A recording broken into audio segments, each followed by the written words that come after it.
स्वागत है इस नए एक्सप्लेनर में। जरा सोचिए, 1920 के दशक में बने एक भव्य युद्ध स्मारक और आज के आधुनिक अरबपतियों के फैमिली ऑफिस, इन दोनों में भला क्या समानता हो सकती है? पहली नजर में लगता है बिल्कुल कुछ नहीं, राइट? एक तरफ पत्थर का ढांचा है और दूसरी तरफ आंकड़ों और करोड़ों के पोर्टफोलियो का जाल। लेकिन अगर हम गहराई से देखें तो इन दोनों का ब्लूप्रिंट एक ही चीज पर टिका है, और वो है एक ऐसी विरासत या लेगेसी का निर्माण करना जो समय की आंधियों और हर तरह के आर्थिक और राजनीतिक तूफानों को आसानी से झेल सके। तो आज के इस विश्लेषण में हम किन चीजों पर बात करने वाले हैं? सबसे पहले हम देखेंगे विरासत की वास्तुकला को, फिर समझेंगे आय यानी इनकम और स्वामित्व के बीच का असली फर्क। उसके बाद बात होगी एसेट एलोकेशन के ब्लूप्रिंट की, फिर एक्टिव और पैसिव मैनेजमेंट पर नजर डालेंगे, और आखिर में समझेंगे कि पीढ़ी दर पीढ़ी संपत्ति की सुरक्षा कैसे की जाती है। तो चलिए बिना किसी देरी के सबसे पहले बात करते हैं भाग 1 की, विरासत की वास्तुकला, और इसके लिए हम सर एडविन लुटियंस के डिजाइन किए गए इंडिया गेट का उदाहरण लेंगे। अब जरा इस टाइमलाइन को देखिए। 1921 में इंडिया गेट की नींव रखी गई, 1931 में इसका उद्घाटन हुआ, फिर दशकों बाद 1972 में अमर जवान ज्योति आई और 2019 में जाकर राष्ट्रीय युद्ध स्मारक पूरा हुआ। यह सफर हमें क्या बताता है? यही कि सच्ची विरासत कोई ओवरनाइट चमत्कार नहीं है। ये एक दिन में नहीं बनती, ये दशकों तक लगातार इवॉल्व होने वाली एक मजबूत नींव है। इसे सिर्फ ईंट और गारे का ढांचा मत समझिए, ये सदियों तक टिके रहने के पक्के इरादे से बनाई गई एक संरचना है। इस स्मारक की विशालता वाकई हैरान करने वाली है। 42 मीटर ऊंचा ये विजयी मेहराब लाल भरतपुर पत्थर से बना है, और ये 74,187 सैनिकों की शहादत की याद दिलाता है। जरा सोचिए, इसके पत्थरों पर 13,313 नाम हमेशा हमेशा के लिए उगेरे गए हैं, जिनमें से 12,357 तो भारतीय सैनिक ही हैं। ये कोई मामूली आंकड़े नहीं है जिन्हें किसी कागज पर लिख दिया गया हो। इन्हें पत्थरों पर गढ़ा गया है ताकि ये वक्त और मौसम दोनों की मार सह सकें। और असल में अपनी विरासत को सुरक्षित करने का असली तरीका यही होता है। अब एक बहुत ही दिलचस्प बात, जैसे जैसे समय बीतता है, सामाजिक सत्ताएं और सरकारें बदलती हैं, लेकिन ये भौतिक संरचनाएं अपने मूल ढांचे को खोए बिना ही नए माहौल में ढल जाती हैं। उदाहरण के तौर पर इंडिया गेट की छतरी के नीचे से 1968 में किंग जॉर्ज पंचम की मूर्ति को हटा दिया गया, और दशकों बाद 2022 में वहां नेताजी सुभाष चंद्र बोस की मूर्ति स्थापित कर दी गई। ये बदलाव हमें साफ तौर पर दिखाते हैं कि अगर आपकी नींव मजबूत है तो वो हर बाहरी बदलाव को तटस्थ रूप से अपने अंदर समाहित कर सकती है, जबकि उसका अपना मूल वजूद बिल्कुल अडिग रहता है। और यहीं से हम आते हैं अपने दूसरे भाग पर, आय बनाम स्वामित्व, यानी आपका वित्तीय ब्लूप्रिंट। जैसे एक राष्ट्रीय विरासत के लिए शानदार वास्तुकला चाहिए, बिल्कुल वैसे ही एक पारिवारिक विरासत के लिए मजबूत वित्तीय वास्तुकला की जरूरत होती है। यहाँ एक बहुत बड़ा फर्क है जिसे समझना बेहद जरूरी है। एक तरफ वो सोच है जो सिर्फ सैलरी हाइक या बड़े पैकेज के पीछे भागती है। सच कहूं तो ये बिल्कुल वैसा है जैसे कोई किराए के तंबू में रह रहा हो, आज है कल का पता नहीं। दूसरी तरफ वो संपन्न परिवार हैं जो पीढ़ी दर पीढ़ी अपनी संपत्ति बढ़ाते हैं। उनका फोकस सिर्फ इनकम पर नहीं होता, बल्कि वो ओनरशिप यानी स्वामित्व का एक स्थायी ढांचा खड़ा करने पर अपना पूरा ध्यान लगाते हैं। इस फर्क को समझना इसलिए भी जरूरी है क्योंकि जीवन यापन की लागत और महंगाई भी तो उतनी ही तेजी से बढ़ती है ना, जितनी आपकी सैलरी। इस चार्ट को देखिए, आपकी सैलरी हर साल औसतन 6 से 8% बढ़ती है, लेकिन पिछले एक दशक के आंकड़े बताते हैं कि सिर्फ खाने पीने की चीजों की महंगाई ही औसतन 7% के आसपास रही है। तो मतलब क्या हुआ? मतलब ये कि अगर आप पूरी तरह से सिर्फ अपनी सैलरी पर निर्भर हैं तो आप लगातार हो रहे इस आर्थिक क्षरण के प्रति बहुत कमजोर स्थिति में हैं। अब सवाल है कि इससे बचा कैसे जाए?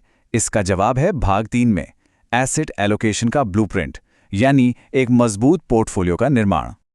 आर्थिक क्षरण और महंगाई की इस मार से बचने के लिए हाई नेटवर्थ इन्वेस्टर्स कुछ खास ब्लूप्रिंट्स का इस्तेमाल करते हैं। उनका लक्ष्य होता है एक ऐसा पोर्टफोलियो बनाना जो दशकों तक टिका रहे। इसके लिए रिस्क पैरिटी और स्थायी पोर्टफोलियो जैसे ढांचे को समझना बहुत जरूरी है। देखिए, पारंपरिक इक्विटी या बॉन्ड एलोकेशन कभी-कभी महंगाई का अचानक आया झटका नहीं झेल पाते, लेकिन रिस्क पैरिटी जैसे मॉडल आपके पैसे को महंगाई और करेंसी के उतार चढ़ाव से बचाते हैं। ये बिल्कुल वैसा ही है जैसे किसी ऊंची इमारत को भूकंपरोधी बनाना, ताकि झटके लगे भी तो इमारत न गिरे। अब जरा इस टेबल पर गौर कीजिए। यहाँ आपकी मेहनत की कमाई और सही एसेट क्लास के मैकेनिकल ग्रोथ के बीच का अंतर साफ दिखता है। एक रियल एस्टेट प्रॉपर्टी जो सालाना 7 से 9% की दर से बढ़ती है, वो महंगाई को तो मात देती ही है, साथ ही आपके सालों के प्रमोशन को पीछे छोड़ सकती है। क्यों? क्योंकि ये संपत्ति बिना थके निरंतर काम कर रही है। इसे ऐसे समझिए, मान लीजिए आपके पास 10 लाख रुपए का एक इक्विटी पोर्टफोलियो है जो सालाना सिर्फ 11% की दर से बढ़ रहा है। आपको कोई एक्स्ट्रा मेहनत नहीं करनी है और एक दशक में ही ये रकम 28 लाख रुपए के इस चौंकाने वाले आंकड़े में बदल जाती है। हाँ, बेशक इसमें बाजार का जोखिम और टैक्स शामिल हैं, लेकिन ये हमें सिर्फ इनकम कमाने के बजाय संपत्ति का मालिक बनने की असली और असीम ताकत दिखाता है। चलिए अब आते हैं भाग 4 पर, सक्रिय बनाम निष्क्रिय प्रबंधन, यानी अपने स्मारक की सुरक्षा कैसे करें। जैसे इंडिया गेट पर अमर जवान ज्योति की 24 घंटे पहरेदारी की जाती है ना, बिल्कुल वैसे ही आपके वित्तीय स्मारकों को भी लगातार रणनीतिक निगरानी की जरूरत होती है। संपत्ति बना लेना ही काफी नहीं है, उसे बचाना भी तो है। हाई नेटवर्थ इन्वेस्टर्स को हमेशा एक बैलेंस बनाना होता है। एक तरफ है पैसिव इन्वेस्टमेंट, जहां लागत कम है और बाजार का व्यापक कवरेज मिलता है, और दूसरी तरफ है एक्टिव मैनेजमेंट, जहां कुशल मैनेजर्स इललिक्विड और मुश्किल बाजारों में भी आपके लिए एक्स्ट्रा मुनाफा निकाल कर लाते हैं।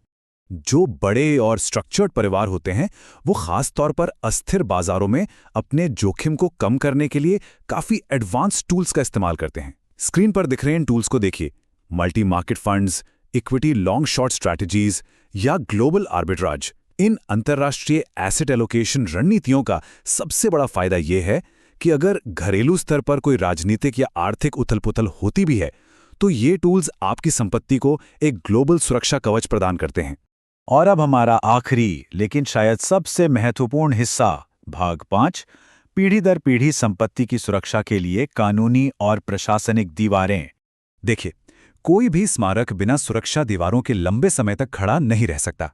फाइनेंस की दुनिया में इन दीवारों का मतलब है आपका मजबूत कानूनी और प्रशासनिक ढांचा। ये विस्तृत फ्लोचार्ट उसी एडमिनिस्ट्रेटिव ब्लूप्रिंट को दिखाता है। ये शुरुआत करता है आपकी संपत्ति के मूल्यांकन से, फिर सही एसेट मॉडल चुनने से लेकर पीढ़ियों तक संपत्ति को सुरक्षित रखने के पूरे सफर को ट्रैक करता है। असल में यही किसी भी सॉलिड वेल्थ मैनेजमेंट प्लान की असली रीढ़ है। एक बहुत बड़ी गलती जो लोग अक्सर करते हैं, वो है संपत्तियों को अपने व्यक्तिगत नाम पर रखना। ऐसा लगता है कि यह बहुत सुरक्षित है, लेकिन असल में यह व्यक्तिगत जोखिमों को बुलावा देना है। इसी वजह से जो अमीर परिवार होते हैं, वो हमेशा ट्रस्ट, HUF यानी हिंदू अविभाजित परिवार या पारिवारिक कंपनियों जैसे खास कानूनी साधनों का इस्तेमाल करते हैं। ये रक्षात्मक ढांचे सुनिश्चित करते हैं कि किसी भी तरह के पारिवारिक विवाद या कागजी झंझटों के बिना संपत्ति का निर्बाध प्रवाह अगली पीढ़ी तक आसानी से बना रहे। तो चाहे वो हमारे ऐतिहासिक बलिदानों का सम्मान करना हो या फिर अपनी आने वाली पीढ़ियों के लिए वित्तीय संपदा को सुरक्षित करना हो, सच्ची विरासत बनाने का एक ही उसूल है: अपना ध्यान आज की क्षणिक चीजों से हटाकर संरचनात्मक स्थायित्व पर लगाना। इस पूरे एक्सप्लेनर के बाद जरा इस बारे में सोचिएगा, आने वाले कल की उस स्थायी विरासत के लिए आज आप कौन सी ईंट रख रहे हैं? क्या आपके द्वारा बनाई जा रही वो नींव इंडिया गेट जितनी ही अडिग और मजबूत है,